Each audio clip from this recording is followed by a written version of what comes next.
Hey everybody, it's Mike from the Mike Wagner Show, powered by Sonic Web Studios. Visit online at sonicwebstudios.com for all your needs, and brought to you by official sponsor of the Mike Wagner Show, international war-wing author Mia Moses Missing, available on Amazon in paperback and ebook. We're here with a terrific gentleman who's the former president of American Society of Anesthesiologists and also chairman emeritus and distinguished professor over at Department of Anesthesiology at the state of New York, and also he's the author of over 100 articles, including New England Journal of Medicine and also Lancet and more. And he's also served as the health policy advisor to Senator Edward Kennedy, and he also has a new book aiming to basically explain the critical role of the anesthesiologists, and who literally have your life in their hands and subject to manipulations that could, kill, whatever. There's a mistake, but what actually goes on in the operating room, it's not what you see in like all the TV shows and everything, and what doctors do to turn to their consciousness, and of course patient advocates and more, and also a how-to book for those wanting to pursue as well too. And live, ladies and gentlemen, from Plus Studios in beautiful downtown New York City, the former president of American Society of Anesthesiologists, and also the author book Anesthesia Without Fear. So relax, and we're going to be very gently, ladies and gentlemen, the amazing Dr. James Cottrell. James, good morning, good afternoon, good evening. Thanks for joining us today. Good afternoon to you, Mike. It's a pleasure to be here.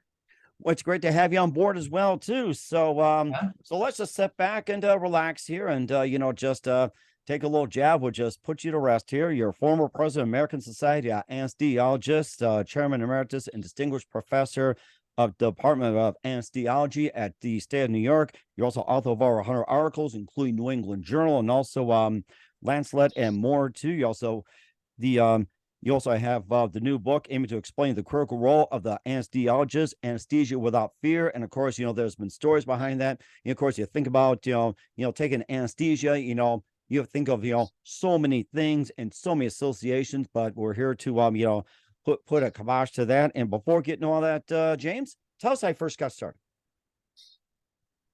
I first got started in anesthesia. Yes, just how I first got started. Okay, well, I went to undergraduate school and then decided I wanted to be a doctor. So then I had to go to medical school for 4 years, and then I had to decide if I was going to specialize. So after my internship, I decided I was going into anesthesiology after a while, and then I decided I wanted to do neuroanesthesiology, and so that's what I do now. And it's been a long time that I've been doing anesthesia. And one of the things I always hated when I went down to see patients preoperatively was I would say, I'm the anesthesiologist, and they would say, Doc, I don't want to know anything about it. I just want to be asleep. And that really bothered me. So I wanted to change that. That's really interesting. And what precisely got you into the role or interest in being an anesthesiologist? Well, during my internship, I was doing a surgical internship, and I was mostly holding retractors and staying awake all night, assisting the surgeons and the junior surgeons. And all of a sudden, the patient had a cardiac arrest. And we all stood back, and in a few minutes, an anesthesiologist came in the room and started working on the patient and talking about physiology and pharmacology and the patient's diseases and illnesses and what anesthetics were being given, and brought him back to life. And I said, oh my gosh, that is really interesting. And so then the next month I had an elective, and there I went right off into anesthesiology. That's rather interesting as well too, and of course, being under there as well too, and of course, maybe you can just share about experiences and maybe just some really interesting stories and some challenging ones as well too, and some of the more interesting stories that you had, like say that I think I'm talking about here. So, you want to hear about anesthesia stories? Yeah, that's the one thing we'd like to start off before we get into the book as well too. Like, some of the stories, like say, they walk up laughing, or a cat walked in, or whatever. So No, I'm not a real comedian because this is a very serious subject. But one of the other things I really hate is when we get an emergency with a head injury or a gunshot wound, the patient can't talk and there's no family with him or her. And then you have to decide what to do, because this patient could have diseases that contraindicate certain anesthetics This patient could be allergic. This patient could have the ability to develop malignant hyperthermia. And I've had a number of those patients, and I've held my breath until they've gotten through the surgery and operation without a complication. So. Mm-hmm. And of course, we're getting those moral stories as well too. And what does it take to be a anesthesiologist, and what do they do before the surgery? What do they need to know? And also some of the stories and what to do, what not to do in the book Anesthesia Without Fear with Dr. James Cottrell. But first, listen to the Mike Wagner Show at the MikeWagnerShow.com, powered by Sonic Web Studios. Visit online at sonicwebstudios.com for all your needs. Looking at a professional website without breaking your budget, Sonic Web Studios is the answer. Sonic Web Studios offers fast, affordable custom web designs that blow the competition away. Call today, 1-800-303-3960. It's 1-800-303-3960, or email to support@sonicwebstudios.com. Mention Mike Wagner Show, get 20% off your first project. Sonic Web Studios, take your image to the next level. Also, time to give an official shout out to our official sponsor of the Mike Wagner Show, international warring author Mia Molson-Zia. If you love fast-paced mysteries, you'll love Missing by Mia Molson-Zia, available on Amazon in paperback and ebook. Missing is fast-paced and intriguing with an unforgettable twist. It takes place in 4 countries, 2 strangers, 1 target, where truth is illusion and those who love will be the first go missing. It's available on Amazon in paperback and ebook. Missing by Mia Molson-Zia has garnered great reviews, and Eve 11 enjoys by Howard celebrities, including Joanna Cassidy, Forbes, Riley, and Eminems. So grab your copy today before it goes missing by Mia Molson-Zia, available on Amazon. Also, check out the Mike Wagner Show at the MikeWagnerShow.com on the reported podcast platforms. Heard in over 100 countries, including Facebook, SoundCloud, Spreaker, Spotify, and iHeartRadio. Also, Anchor FM, iTunes, Google Play, Amazon, Audible, Apple as well, too. And also on BitChute, Rumble, and other podcast platforms coming soon. Take us with you on any mobile device. Subscribe to the Mike Wagner Show on the YouTube channel. Follow the Mike Wagner Show on Instagram, Twitter, and TikTok today. And for great gift ideas, go to Amazon.com. Check out the Mike Wagner Show podcast. T-shirts, pop sockets, throw pillows, tote bags, hoodies, makes great gifts 24/7. Go to Amazon.com. Check out the Mike Wagner Show podcast. And for more great gift ideas, go to Amazon.com/Mia Molson-Zia for great books like Missing, Once, and Wrinkles. Also T-shirts, pop sockets, hoodies, phone cases, and more. Amazon.com/Mia Molson-Zia. Check it out today. Also support the Mike Wagner Show on Anchor FM, PayPal, and the MikeWagnerShow.com. Make sure you do so today. We're here with the former president of the American Society of Anesthesiologists, James Cottrell, here on the Mike Wagner Show. Also, the book Anesthesia Without Fear, and just a couple of things about it. What exactly precise you got you interested into starting to write the book? Well, as I said before, I would go down into the operating room in the morning and see my patients, and I would ask them what they would like to have for anesthesia. And they would say, "Doc, I don't want to know anything. Just put me out." So that made me really angry. So I wanted to write this book so I could empower people to help choose their anesthetics and help prevent some of the complications that might occur. There are a number of things you need to remember when you go for a surgery. And the first thing you need to remember is to ask to see your anesthesiologist. Some people think they can't see their anesthesiologist before surgery, and they think we're the unseen doctor in the operation. And that's generally because the nurse or nurse anesthetist sees the patient pre-op, and then they come into the operating room, and we put them to sleep with drugs that wipe out their memory. And then we take them to the recovery room and leave them there while they awaken from anesthesia. So they really don't see very much of us. So in order to prevent that, I've asked in this book that the patient ask to see their anesthesiologist. And not only that, there are 2 things you need to remember. You need to tell your anesthesiologist your entire medical history, what surgery you've had before, what diseases you have, what drugs you've taken, no matter what kind of drugs they are. So you need to tell them everything about you that could affect your anesthetic. Then you ask the doctor, say, "Doc, what are you going to give me? What's available? I'm having my hip replaced today, and can you put me to sleep, or can you block my hip so I don't have to have a general anesthetic?" And then you ask the doctor to explain who's going to give the anesthetic, and say, "Is someone going to be there with you to take over if you have to leave?" And then ask him if that person is competent. And you want to know that he's going to stay with you during the entire procedure, so that will protect you. And then you want to know what's going to happen after the operation. Am I going to be nauseous? Am I going to throw up? Can you give me something that'll prevent that from happening? Or will I have other pain and something, and will need pain relief afterwards? Tell me all about this. So that's what I want the patient to be able to do. Hmm. That's quite interesting. It almost sounds like something almost like a how-to manual in a way. And you talk about the different types of anesthesia. Maybe just go over some of the types as well too, and what it does and everything else. Well, there's conscious sedation, and that's what you have with a colonoscopy or some minor procedure. And that means we can wake you up if we try to. If we call your name, you might blink your eyes or smile or something like that. So that's conscious sedation. Some people talk about twilight sleep. That would be even lighter than conscious sedation. That would be what the dentist would give you. It's nitrous oxide, 50%. But you don't want to have that. So we have twilight sleep, we have conscious sedation. Then we have general anesthesia where you're completely unconscious. And no matter what we do, we can't awaken you. So it's not like sleep. That's the other thing that makes me angry when someone says, I want to go to sleep, because anesthesia is not sleep. We use the most potent drugs to disarm your central nervous system and then reverse them at the end of the procedure.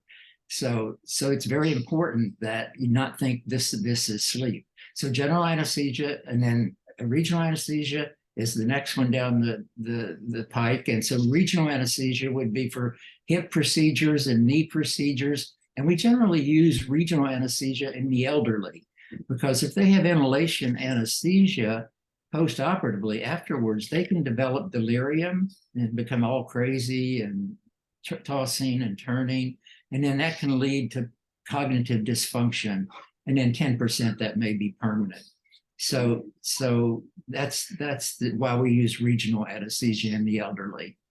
And that's all the types of anesthesia. We can do a local block, just infiltrate the area where the surgery is being done. And what are the drugs that are being used with this anesthesia, especially the general ones you had mentioned? Well, first of all, we start by giving a drug that causes sedation and amnesia. So we like you to be a little happy and be able to forget if anything bad happens during the procedure. So the amnesia is there. And then we add some narcotic to get rid of the pain that you might have, an analgesic. And then we give you continuous infusions of a drug like propofol or midazolam, along with short-acting narcotics like remifentanil or sufentanil. These are just synthetic drugs that are 100 or 1,000 times more potent than morphine. So they're very powerful drugs that we give to keep the anesthesia going. And then at the end of the procedure, we reverse the narcotic and we wait for turn the propofol off, and it's gone in 4 or 5 minutes, and we wake you up and take you to the recovery room. So that's sort of what we use. That's rather interesting as well, too. And of course, you had covered some of the, some of the situations I've been in. But what was the most worrying situation that you ever have been in? Well, it really bothers me when the patient doesn't wake up. They're supposed to wake you up when you give them the reversal drug or when you turn off the anesthetic drug. So then you have to go through a whole series of neurologic exams to see what possibly could have happened during the procedure. Okay. Okay, you're going to say something else. Go ahead. Okay, it could be that they don't metabolize the muscle relaxant. So they're still paralyzed and they haven't been able to metabolize the muscle relaxant. So then we have to just wait, because then it'll be 4 hours or so before the muscle relaxant wears off and they come back. Okay. And plus, you also had seen what was going on in most of the operating rooms as well, too. And, you see a lot of, TV shows like involving emergency room, like, you say, yep. I mean, basically, you've seen all the TV shows out there. So it's like, or, the nurse and doctor discussing, where to go for dinner or whatever else, or, some arguments and everything. What actually goes on in an operating room?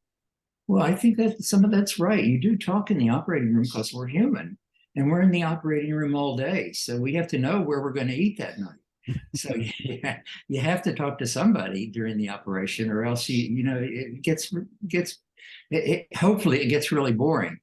And so you talk to the nurses and you talk to the surgeon. You have to know what the surgeon is doing, because the surgeon could cut a major vessel And if you didn't know it, you wouldn't be ready to resuscitate the patient by giving them blood and fluids and bringing their heartbeat back. So you got to talk.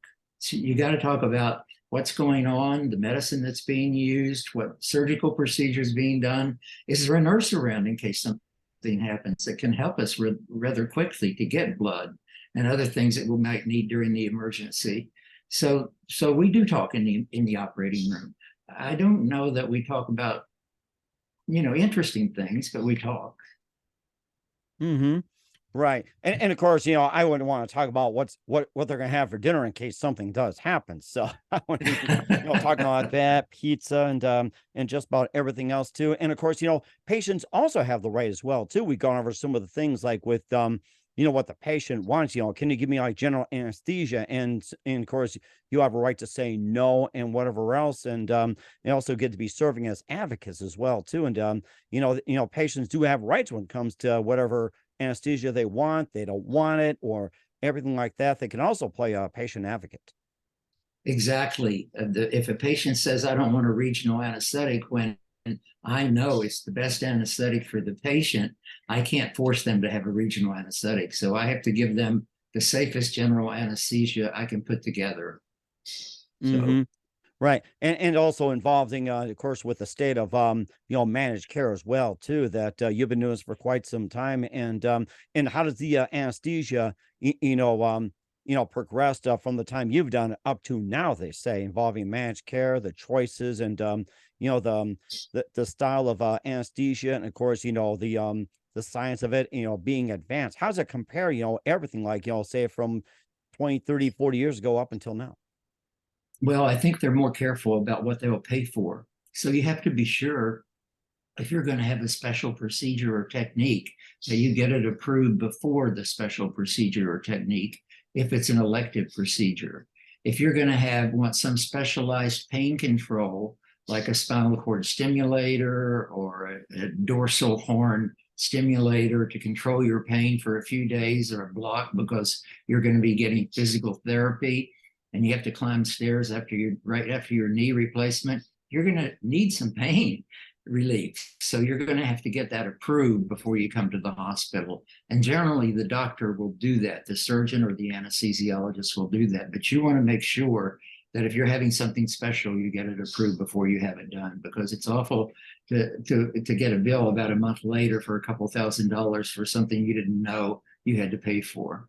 Mm-hmm. And of course, that's where the patient advocacy comes in. And of course, you also explained a little bit in the book, Anesthesia Without Fear. And of course, you can also be a patient advocate. And, if you feel that you've been wronged by the wrong type of anesthesia, or say you had some differences with your anesthesiologist doctors and all that, it explains what you can also do in the book.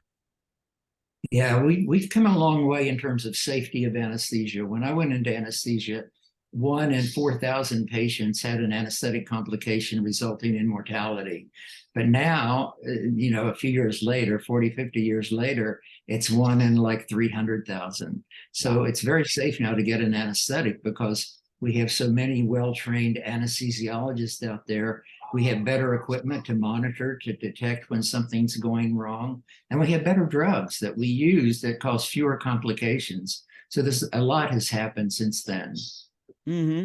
And it does sound like it's pretty much had gone a long way as well too. And of course, this book, Anesthesia Without Fear, is not just about what goes on as a anesthesiologist, and also the stories behind it, and of course, the patient advocate and everything. It also serves for those who want to be an anesthesiologist. We'll find out in just 1 minute. You listen to the Mike Wagner Show at the MikeWagnerShow.com, powered by Sonic Web Studios, and brought to you by official sponsor of the Mike Wagner Show, international warring author Mia Molson's The Missing, available on Amazon and paperback and ebook. We'll be back with the author of the book, Anesthesia Without Fear, Dr. James Cottrell, after this time out.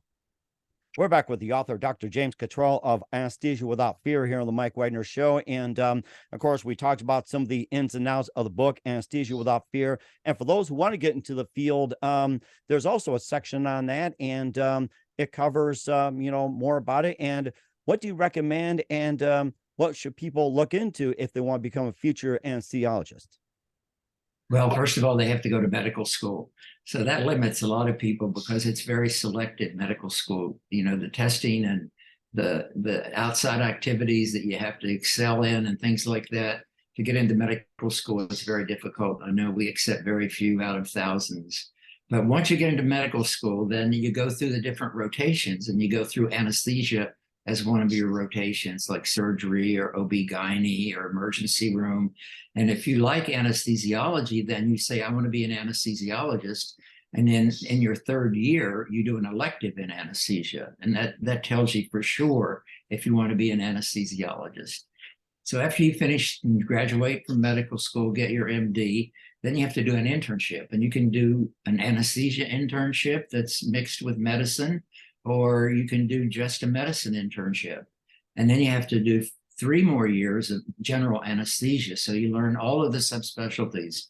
We've got all kinds of subspecialties: pain, neuro, regional, transplant, orthopedic, cardiac, pediatrics, which is very important. So you can decide if you want to do a year subspecialization in anesthesia. And so then after you do that, you have to have your boards in anesthesia, and then you have a certificate of subspecialization as well. So it's a long road to hoe. Mm-hmm. And of course, it's a great resource as well, too. And where can we find your book, Anesthesia Without Fear, at? You can order it online through Amazon.com. And you can go on our website, anesthesiawithoutfear.com, and read all about it as well. Okay, we will certainly do that. We're here with Dr. James Cottrell of Anesthesia Without Fear here on the Mike Wagner Show, and just a few more things. What else can we expect from you in 2023 and beyond, James? Well, I think what we're doing now is we've controlled people who have serious injuries from anesthesia. Now we're trying to control some injuries that are not pleasant to have.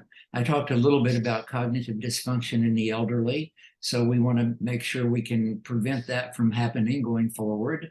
We also have studied and looked at behavioral and abnormalities in children after anesthesia and surgery. So we want to see what causes that and see how we can prevent that from occurring. We want to have non-invasive anesthesia. We'd like to have electrical currents that turn the brain on and off, if you can think of it in those terms. We'd like to have monitors that just monitor everything we do in terms of nerve blocks, so we can see all the nerves and where the fluid goes and what we can inject. And so I think the future is really bright. It's going to have critical care units where the patients come directly out of the operating room and go directly into the critical care unit and are supported and sent home on the same day. So it's not going to be as difficult as it was before. And certainly looking forward as well, too. It does look bright. And who do you consider biggest influence in your career? What is what? Who do you consider your biggest influence in your career? Oh, I think it was my father. My father had lung cancer, and he had severe pain, and this was back in 1952. And they would give him morphine, and it wouldn't control the pain, and he would throw up and have nausea. So there was no good way to treat pain management. So I decided there's got to be a better way along with the other things I decided. And so now we know we have all kinds of ways to let people die without pain with terminal cancer. And I think that's just a wonderful thing to have happened. A lot of advances indeed. And what's the best advice you can give to anybody at this point? Know your anesthesiologist. Know what you want from your anesthesiologist. Tell them everything about yourself, what your illnesses are, what you want. And ask the anesthesiologist if he's going to be present, he or she, during the whole procedure. That'll keep you safe. And certainly indeed as well, too. We're here with Dr. James Cottrell of Anesthesia Without Fear here on the Mike Wagner Show. James, a very big thank you for your time. You've been absolutely fantastic. Learned a lot. Looking forward to having you again soon. Keep us up to date. Keep in touch. Love having you back. And once again, what's your website? How do people contact you? Where can people purchase or check out your book? Thank you very much. It was a pleasure. And what's your website again? anesthesiawithoutfear.com.